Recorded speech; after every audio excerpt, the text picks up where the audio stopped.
கேட்டீங்க. இது வந்து ஒரு பக்கம் ஒரு குரூப் வந்து சந்தோஷப்படுறதும் ஒரு குரூப் பதட்டப்படுறதும் அப்படிங்கிற மாதிரி நீங்கள் ரீதியில் சொன்னீங்க. நான் ரெண்டுமே இல்லை. சாதிக்கணும் அப்படிங்கிற ஒரு வெறி இருக்கும், தீர்க்கமான ஒரு எண்ணம் இருக்கும். இது இப்படித்தான் நடக்கணும், இது இப்படித்தான் போகணும். இந்த ரெண்டுலையும் தலை சிறந்த தலைவர்களில் இன்னைக்கு நான் பார்க்குற தமிழ்நாட்டில் எடப்பாடி பழனிசாமி. பொன்முடி அவர்கள் இந்த மீட்டிங்கில் ஒரு அமைச்சர் பேசலாமா இதை பேசுகிறாங்களா? அடுத்து நேருடைய வீட்டில் வெயில் நடந்தது. இது இப்படி வைங்க, இதே அதிமுக ஆட்சி இருக்கு. இப்படி பண்ணியிருந்தா இந்த பத்திரிகையாளர்கள் எங்க தெரியும் பூமிக்கும் ஆனந்தத்துக்கும் பிடிச்சிருக்கோம். நீங்க எல்லாம் ஒன்னா சேர்ந்தா தான் திமுகவை ஆட்சி இருக்கு. இந்த ஆட்சி எங்களுக்கு திருப்திகரமா இல்லை, நாங்க ரொம்ப கஷ்டப்படுறோம்.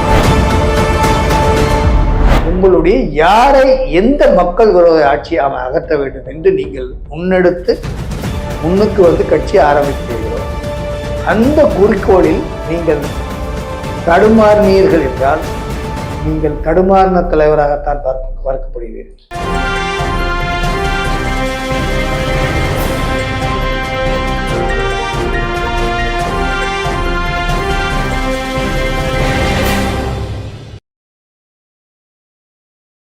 சிசிஎன் மீடியா நேயர்களுக்கு இனிய வணக்கம். அதிமுக பாஜக கூட்டணி உறுதியாகிவிட்ட நிலையில் இனி தமிழக அரசியல் களத்தில் அடுத்தடுத்து நடக்கப் போவது என்ன என்பது பற்றியும் பல்வேறு அரசியல் தொடர்பான கேள்விகளுக்கு விடையளிக்க காத்து கொண்டிருக்கிறார் திராவிட முற்போக்கு மக்கள் கட்சி நிறுவன தலைவரும் அரசியல் விமர்சகரும் முன்னாள் சட்டப்பேரவை உறுப்பினரும் மருத்துவருமான ஸ்ரீதரன் அவர்கள். வணக்கம் சார். அதாவது எல்லாருமே எதிர்பார்த்த ஒன்று நடந்தேறிவிட்டது என்று ஒரு சாராரும், இது பார்த்தீங்கன்னா வந்து பொருந்தாத ஒரு நிலைப்பாடு அப்படின்னு ஒரு சாராரும் பதிவிட்டு கொண்டு இருக்கிறார்கள். ஆனால் வந்து ஒட்டுமொத்த மக்களுடைய உணர்வுகள் அதை பிரதிபலிக்கும் விதமாக அதிமுக பாஜக கூட்டணி தேர்தல் நடப்பதற்கு ஒரு வருடத்துக்கு முன்பே உறுதி செய்யப்பட்ட ஒன்று என்பது இது வந்து வெற்றியை நோக்கி நகர்வதற்கான முதல் படி அப்படின்னு வந்து பெரும்பாலானவர்கள் வலைதளங்கள் மட்டும் இல்லை பேச தொடங்கி வருகிறார். இதுவே ஒரு முதல்கட்ட ஒரு வெற்றிக்கான ஒரு அறிகுறியா எடுத்துக்கலாமா? இது இன்னும் அடுத்தடுத்து செய்ய வேண்டியது இந்த கூட்டணி இதோட மட்டும் இல்லாமல் இன்னொன்று என்ன அதை செய்யணும். ஆனால் திமுக வந்து வலுவான கூட்டணி இருக்கும் பட்சத்தில் மிகப்பெரிய மெகா கூட்டணியை 2026 தவறிவிட்டது போல இந்த மாதிரி தவறவிடக்கூடாது என்பதில் எடப்பாடி வந்து தீவிரமா அதிரடி வேலைகளை ஆரம்பிச்சிட்டாரா? அதாவது நீ கேட்டீங்க, இது வந்து ஒரு பக்கம் ஒரு குரூப் வந்து சந்தோஷப்படுறதும் ஒரு குரூப் பதட்டப்படுறதும் அப்படிங்கிற மாதிரி நீங்கள் ரீதியில் சொன்னீங்க. நான் ரெண்டுமே இல்லைன்ற. என்ன தெரியுமா சொன்னாங்க எல்லாரும்? அதிமுகவுக்கு கூட்டணியே அமைக்க முடியாது, ஒரு பர்சன்ட் கட்சி கூட கூட்டணிக்கு அதிமுகவோட வரமாட்டாங்க. இது திமுகவும் சொன்னது. அதிமுகங்கிற ஒரு கட்சியே இல்லை. பேச்செல்லாம் தவிட்டு ஆகிட்டாரா? அந்த இதெல்லாம் இல்லை, கூட்டணியே வராது அப்படின்னு. ஒரு தலைவருக்கு என்ன வேணும்னு தெரியுமா? ஆங்கிலத்தில் சொல்லுவாங்க ஒரு டிட்டர்மினேஷன், ஒரு பொலிட்டிக்கல் வில். சாதிக்கணும் அப்படிங்கிற ஒரு வெறி இருக்கணும், தீர்க்கமான ஒரு எண்ணம் இருக்கும். இது இப்படித்தான் நடக்கணும், இது இப்படித்தான் போகணும். இந்த ரெண்டுலையும் தலை சிறந்த தலைவர்களில் இன்னைக்கு நான் பார்க்குற தமிழ்நாட்டில் எடப்பாடி பழனிசாமி அவர்கள். என்னுடைய 40 ஆண்டு அரசியல் அனுபவத்தில் இந்த ரெண்டு குவாலிட்டியும் வச்சுக்கிட்டு நிறை கூட நீர் தழும்பாம அதை வெளியே சொல்லாம அதை வந்து பெருசா மிகைப்படுத்தாம ஒரு சாதாரணமா இருந்துக்கிட்டு காரியத்துல நச்சுன்னு அடிக்கிறதுல கரெக்டான ஒரு அரசியல்வாதி. ஏன் இது அவருக்கு சாத்தியப்பட்டுச்சு அப்படின்னா இன்க்ளூசிவ் பாலிடிக்ஸ். அதாவது அதிமுகவுடைய பிரத்யேக பண்புகளே சாதாரண மக்களும் பெரிய ஆளாகலாம், சாதாரண தொண்டனும் பெரிய ஆளாகும். அந்த கான்செப்ட் தான் அவர் இந்த தகுதிக்கும் இந்த திறமைக்கும் அரசியல் திறமைக்கும் பட்டை நீட்டிய ஒரு கத்தின்னு சொல்லலாம். இரண்டு சாமானியர்கள் இன்னைக்கு வந்து உயர் பதவியில் இருக்கிறாங்கன்னா அது வந்து பாஜக வந்து பிரதமர் மோடி, அதிமுக எடப்பாடி பழனிசாமி. எஸ். இந்த 2 சாமானியர்கள் உச்சநிலை. இதனாலதான் இது சாத்தியமாச்சு. எப்படின்னா, சாதாரண ஒரு சாமானியன் நாட்டின் பிரதமராக ஆனது எப்படியோ அதே மாதிரி சாதாரண ஒரு விவசாயி ஒரு கட்சியுடைய தலைவராக, ஒரு மாபெரும் கட்சியுடைய தலைவராக முடிந்தது என்றால், அந்த வேலும் வந்து அவர்கள் கடந்து வந்த பாதையை நினைத்து பார்க்கிறார்கள். இன்னும் அதை விட ஒரு படி மேல போனோம்னா, இது மன்னராட்சி இல்லை, இது ராஜாக்களுடைய வாரிசு அரசியல் இல்லை, இது இன்னைக்கு நான் தலைவர், நாளைக்கு நீங்க தலைவர், நாளை கழிச்சு அவர் தலைவர்.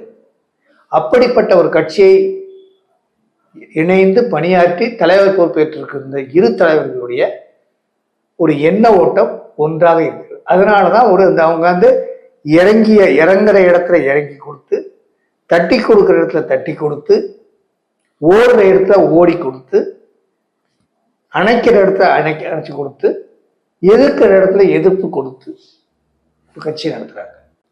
என்ன சொன்னாங்க 2024 எங்களுக்கு பாஜகவோட கூட்டணி இல்லை. எப்படி சொன்னாங்க? பொதுக்குழு கூட்டி முடிவெடுத்து அறிவிச்சாங்க. இந்த இடத்துல தான் ராஜன் தான் சொல்றேன். சரிப்பா, நீங்க கட்சிக்காரங்க உறுப்பினர்கள் பொதுக்குழு வந்து பிஜேபி கூட்டணி வேணான்னு சொல்றீங்க, ரைட், தீர்மானம் போடுங்க, நானும் கையெழுத்து போடுறேன், ரைட், அனௌன்ஸ் பண்ணிடுறோம், அனௌன்ஸ் பண்ணிட்டாரு. அதுக்கடுத்து எங்க போகணும்? நீங்க வீட்டில் இருக்க முடியாது, மக்களை போய் சந்திக்க முடியாது. மக்களைங்க உங்களுக்கு சொல்லி கொடுத்தாங்க, வா இங்க வாப்பா, இங்க வா, என்ன பண்ணிட்டு இருக்கு நீ? திமுக வந்து நீ ஆட்சியில இருந்து இறக்கணும்னு என்ன பண்ணணும்? நீங்க கூட்டணிக்கு வாங்க அப்படின்னு மக்கள் சொல்றான். இத அந்த உணர்வை புரிஞ்சுக்கிட்டாரு. அந்த உணர்வை அவங்க சொல்றாங்க, இப்படி தெரிஞ்சாதான் அந்த உறுப்பினோம் அப்படிங்கும் போது அங்க புரிஞ்சுக்கிட்டேன்னு சொன்னார். ஏப்பா நீங்க கூட்டணி வேண்டான்னு சொன்னீங்க, கூட்டணி வச்சு நம்ம தீர்மானம் போட்டாச்சு. இது வந்து எப்ப நடந்தது சார்? ஒவ்வொரு தொகுதியா போனாங்க அதிமுக.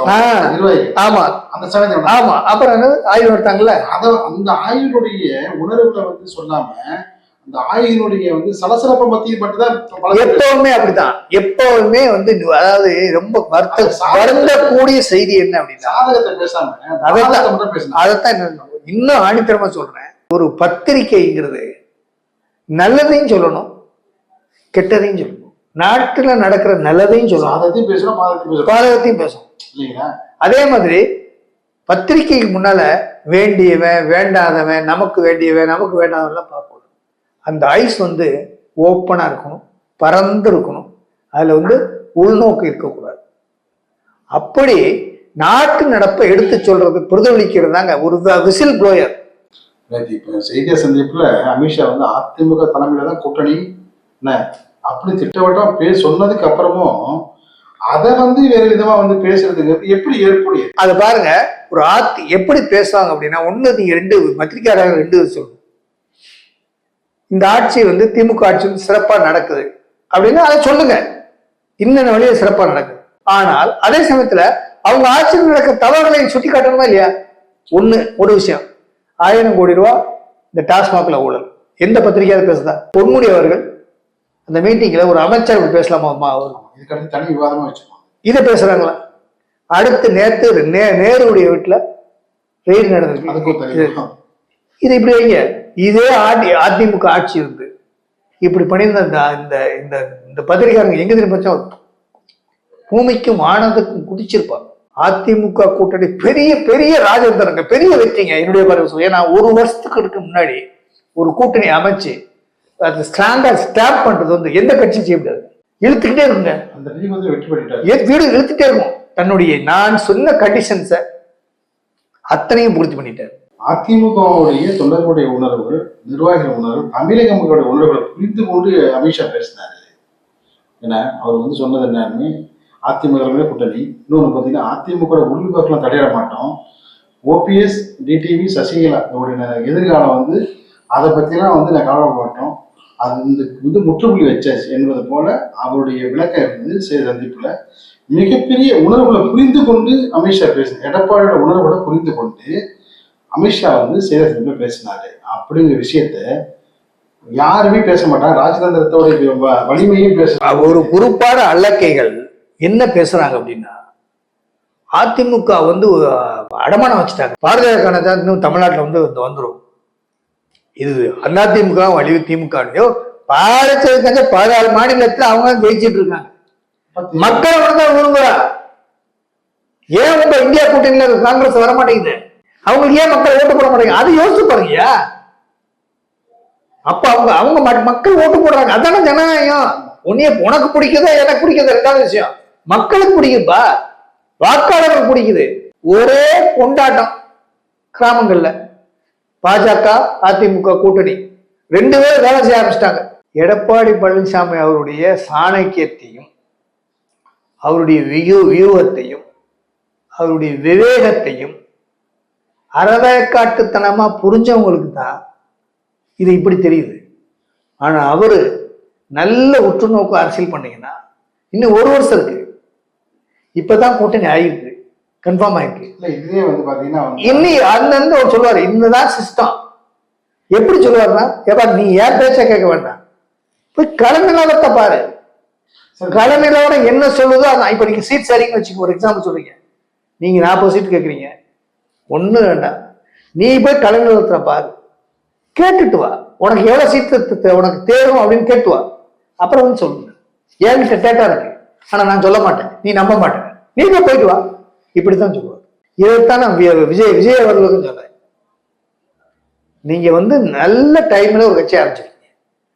இப்ப அதிமுக ஒரு கூட்டணி வச்சு நீங்க ஒண்ணு சேர்ந்துட்டீங்கன்னா, திமுக தான் நீங்க எதுக்குறீங்கன்னு சொல்றீங்க. ஒரே நேரத்தில் 2 கட்சியை உங்களால் எதுக்க முடியாது. ஏன்னா நீங்க இப்பதான் வளர்ந்து வர கட்சி. இந்த அணிக்கு விஜய் வர்றதுக்கான வாய்ப்புகள் இருக்கா? வாய்ப்பு வரணும், வந்தால்தான் நல்லது. இல்லைன்னா விஜய் வந்து தனித்து நின்றாருன்னா அது திமுகவுக்கு தான் பயன்படும். விஜய் வந்து ஆப்ஷன்லயும் வச்சுப்போம். அதிமுக, பாஜக, பாமக, சீமான் ஒரு வகையில வரும்பொழுது சீமான், அப்புறம் இதர கட்சிகள் எல்லாமே இந்திய ஜனநாயக கட்சி, புதிய நீதி கட்சி எல்லாம் சார். அதாவது பாத்தீங்கன்னா அண்ணா அமைத்த கூட்டணி போல இதைத்தான் மக்கள் சொல்றாங்க. அண்ணா வந்து இதைத்தான் நான் சொல்லல, களத்தில் உள்ள மக்கள் சொல்றாங்க, அதிமுக சொல்றாங்க, பிஜேபி காரங்க சொல்றாங்க, பாட்டாளி மக்கள் கட்சி சொல்றாங்க, எல்லா கட்சிக்காரங்களும் சொல்றாங்க. இதுக்கு மேல எந்த கட்சியையும் சாராதவர்கள் சொல்றாங்க, நீங்க எல்லாம் ஒன்னா சேர்ந்தா தான் திமுகவை ஆட்சியிலிருந்து இறக்க முடியும். இந்த ஆட்சி எங்களுக்கு திருப்திகரமா இல்லை, நாங்க ரொம்ப கஷ்டப்படுறோம்.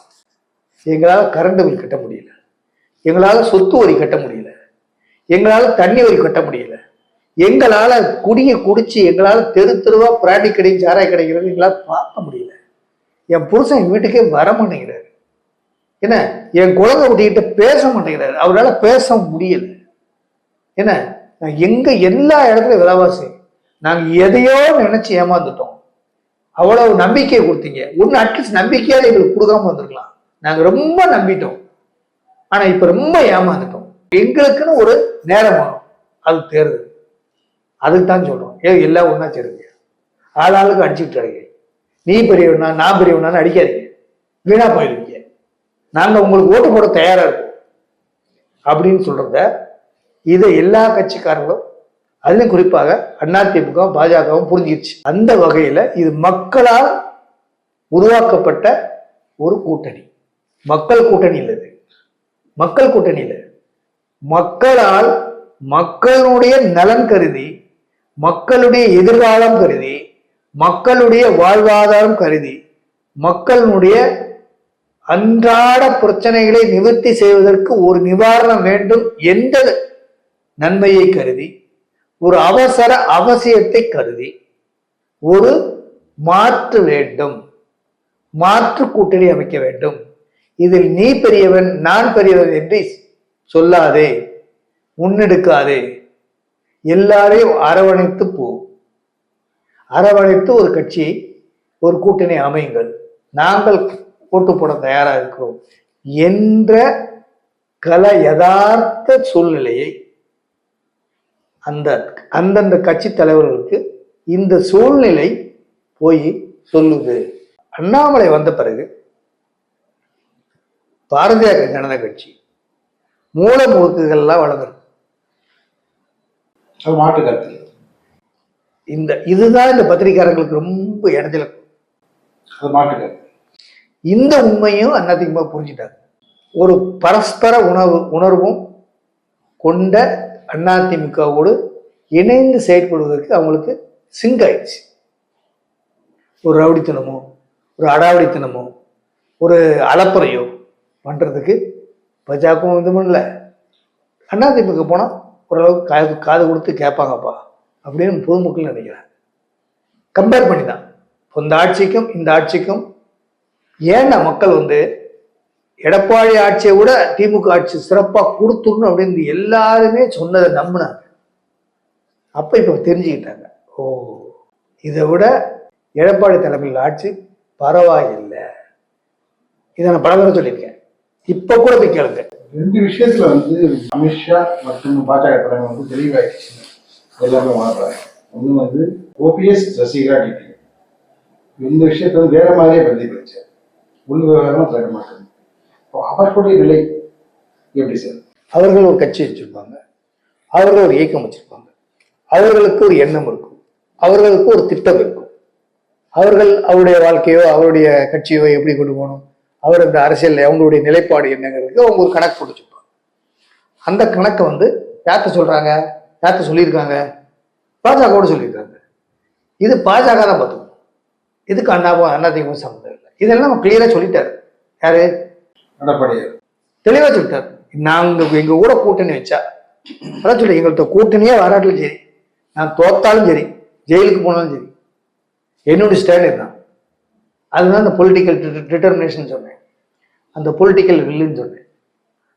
அந்த அரசினுடைய உறுதிப்பாடும் அந்த அரசினுடைய திடமான எண்ணமும் அவர்கிட்ட மங்காம இருக்கு, மாறாம இருக்கு, நிலையா இருக்கு, நிலைத்து நிற்குது. இதுதான் வேணும் ஒரு கட்சி தலைவருக்கு. அதிமுக ஒரு கட்சியே இல்லை, உடஞ்சி சுக்குநூறாய் போச்சு. அண்ணனுக்கு எடப்பாடி பின்னாடி யாருமே கிடையாது. உண்மையான கட்சி தொண்டர்கள் யாருமே அவர்கிட்ட கிடையாது. அதிமுக யாருமே கூட்டணி வைக்க மாட்டாங்க, யாருமே கூட்டணி எல்லாரும் சொன்னார்கள்.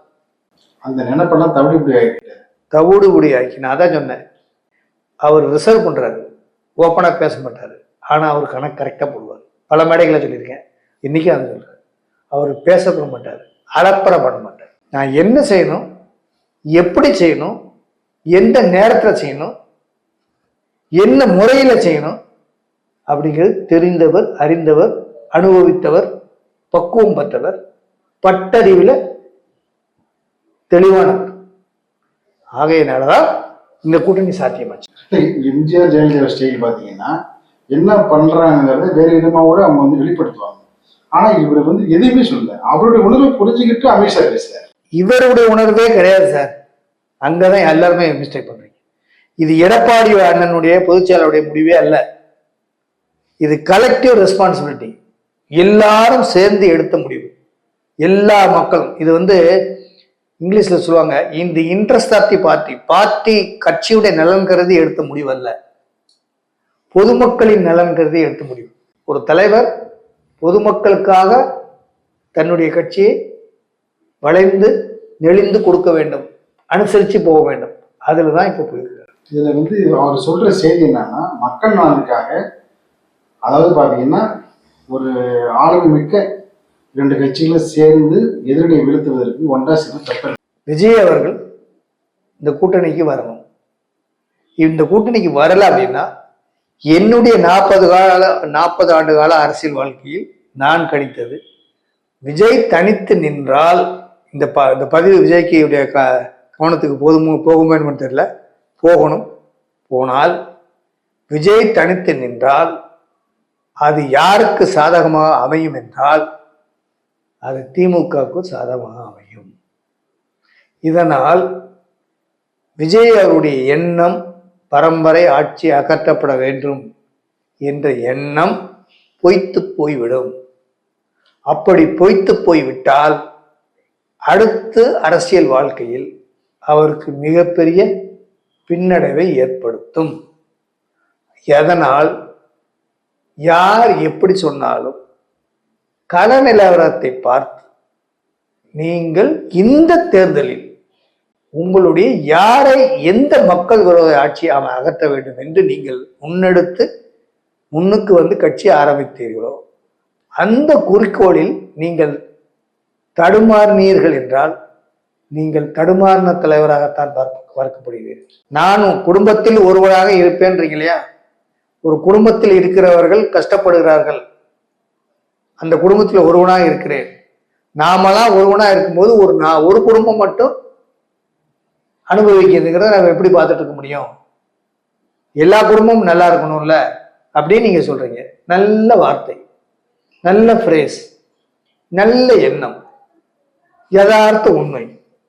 அது சாத்தியப்படணும்னா அரசியல்ல சில நெளிவு தொழிவுகள், சில விட்டு கொடுத்தல், அரவணைச்சல், அப்படி செய்தால் நிச்சயம் நீங்க நினைக்கிற கனவு இந்த மன்னர் ஆட்சியோ அல்லது குடும்ப ஆட்சியோ அல்லது ஊழல் ஆட்சியோ எதுவோ அகற்றப்படும். நீங்க தனியா நின்னால் உங்களுக்கு வருகின்ற எத்தனை பெரிய ஓட்டுனாலும் சரி, அது கூட்டி கழிச்சு பார்த்தா அது திமுகவுக்கு சாதகமாக இருக்கும் தான் என்னுடைய கருத்து. உரிய நேரத்தில் உறுதியான முடிவை விஜய் எடுக்க வேண்டும் என்று வலியுறுத்துறீங்க. ஆமாம். நிகழ்ச்சியில் பங்கேற்று பல்வேறு கருத்து. நன்றி.